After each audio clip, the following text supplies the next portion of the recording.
Welcome back. It is 9:12 right here in the heart of the Riverbend on this 30th day of November. And Sue Messerli joins me right now because, well, the Hot Chocolate Walk with Make-A-Wish Illinois is getting ready to take off, really, December 2nd at Highland Square, 4 to 7 p.m. And Sue is the chair of the Metro East Wish Council, correct? Yes. And you're a wish granter yourself with Make-A-Wish. And, you know, right off the bat, just it's incredible that you guys with Make-A-Wish do such incredible things with, you know, people that are just local individuals helping out in the community to major celebrities that, you know, put smiles on kids' faces. Before I ask you about the event, how has it been working with Make-A-Wish and just seeing some of these smiles on the children's faces? So with my experience as a wish granter, working with Make-A-Wish has been tremendous. But I've seen the power of a wish. I've seen the impact it has not only on the child, but on the entire family. You know, you go through maybe a year of hospitalization. So regardless if they get a camper or they get a trip, it's that period of time away from the hospitals, away from the doctors, the family spending together. And that is such a resilient effort to get the family strong again, to keep going with the battle. Absolutely. So, and you hit it right on the head, and I'm just so glad that you're here today because it's a great event. And take us through this. So the Hot Chocolate Walk is on December the 2nd from 4 to 7 p.m. at Highland Square. And holiday scene with Santa, too? Yes. Oh. So the city of Highland has Santa come to the Santa house in the square. Okay. So we've taken advantage of that. The scenery is perfect. Under 5, there's a little scavenger hunt for some toys and candy, and that's free for under 5. And then the rest, if they register, they get a T-shirt.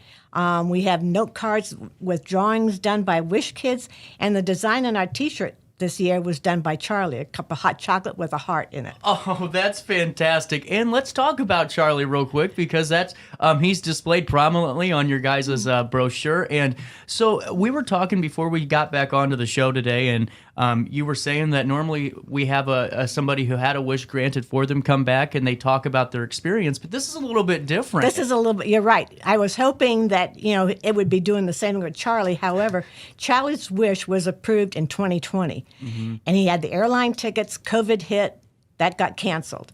So then we rescheduled it for the first week of October. This past October, the hurricane hit, and that got canceled. So now it's rescheduled for January the 22nd. And even if we have a blizzard, it should only be held up one day. So we're all keeping our fingers crossed that Charlie and his family get to go to Disney World. Me too. Oh, my goodness. And I know all of us watching along and listening to the show right now are wishing the same thing for Charlie. And he helped design the shirt this year too, right? Yes, he did. Now, does every one of your presenters from Make-A-Wish that you guys have granted wishes for, is that part of the I decided to do that a little differently this year because I was struggling trying to come up with a little theme.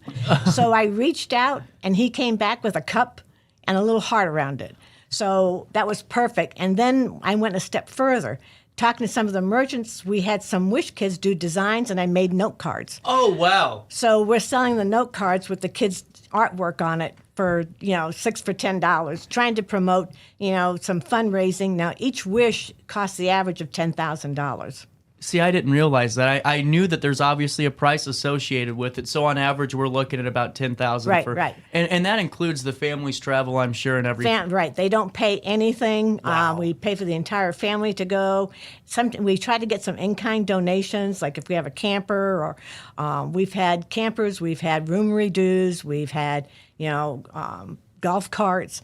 And it seems like for a while before COVID, the most popular wish was a travel wish, Hawaii, Florida, you know, whatever. That's incredible. And you know, I want to ask you, has there ever been, you know, and you don't have to share the name or anything, but one wish that you saw kind of come together that will always stick with you, even whenever you're deciding to hang it up? I think maybe Charlie, but then we had a Wish Alumni Day. Oh, wow. So you gather all these kids in the Metro East together and had one child with a family. They went to Disney World. And so I looked at him, I said, what was the best part of your wish? And he goes, having ice cream for breakfast. And I looked at his mom, and I'm going, don't you serve ice cream? Well, he had a heart condition, so he has to stay away from dairy. So, yes, that was truly special to that child. That's incredible. And then most recent, we had one when he said, I finally narrowed it to one thing. I'm going, oh, good, this is going to be easy. He wanted chickens. And I looked at Dad, and his dad's head was bent down like, oh, no, please. But we ended up doing a camper for he and the family. So, yeah, instead of chickens. That's fantastic. So take us through the event. Whenever we show up to Highland Square, about get there about 10 minutes early. That's why I always tell people 3:50. I show up. What can I expect to do? And take us through the course of the night. Okay, the course of the night we start off with those kids showing up to do a scavenger hunt. We'll have one of the high school students from National Honor Society kind of walk them around and see if they can't find the little red baskets. And then we have the others, checking in, getting their T-shirts, and then they'll start the walk about 5 o'clock, come back, and then we'll have another Wish family coming in and do another walk around 6 o'clock. Wow. And as we gather and listen to their stories, it just makes for a nice evening. And the weather's going to be cooperating. High of 53 that day. So even once the sun goes down, it shouldn't be any lower than maybe 40. And you can't beat that weather, no, especially what the 40-degree temperature drop we all experienced yesterday, and now it feels very cold today. I'm complaining all day. So take us through this. I know I don't know what the deadline is. I'm sure we passed it, but there are opportunities maybe next year or for events you guys have for sponsorships. How can people reach out to you about becoming a partner and helping provide some of this great work you're doing to local area families? Sponsorships are available up until maybe the 1st of November because we want to get it all the placards and everything else. But they can reach me at my email, SueYMesserli@gmail.com. So, that can be done. Or once we get everything up and running, the website is available, Illinois.wish.com, Highland. It'll be 23 walk in the future. But for donations, we're accepting donations now. Are you? Okay. Yeah. So they can either come up to the square or go on the website and donate to the event. There you go. Get in the spirit of Christmas, and it's going to be a great opportunity, too. And how many individuals are working with you and Make-A-Wish here in the Metro East communities? My council, we have about 11 members. Oh, wow. Yeah. So it's been good from Fairview Heights, Morrow, Godfrey, Edwardsville. So we're from all over, and we meet 4 times a year. Mm-hmm. And we have a great time just trying to make awareness in the community of Make-A-Wish and trying to do fundraising. Well, and to, especially being right next to Godfrey and knowing Glazebrook Park and knowing Norma's contributions to Make-A-Wish, too, it's great to kind of have that connection with us also. Oh, my gosh. Miss Norma encouraged me to participate when I first met her. And she would contact me almost every night and just encourage me to keep going. She was just loved by all of us. She was a great lady and just a great asset to Make-A-Wish, just like you are. And Make-A-Wish, really, I couldn't imagine being in a pandemic with what you guys do, because it's, like you said, the biggest part of your wishes that are requested are travel related. It's hard to do that whenever you can't fly anywhere. How are you guys able to kind of adapt with families like Charlie's and, other families like that kind of had similar requests or similar interests around that time? Well, around that time, we gave them the option. They had the option to change, to pivot into something else.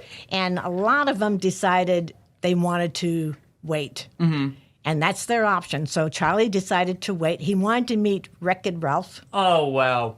But I think now that he's 11, I think he's changed a little bit. I think he wants to go the space stuff, which is fine, but I think we're going to accommodate his aging.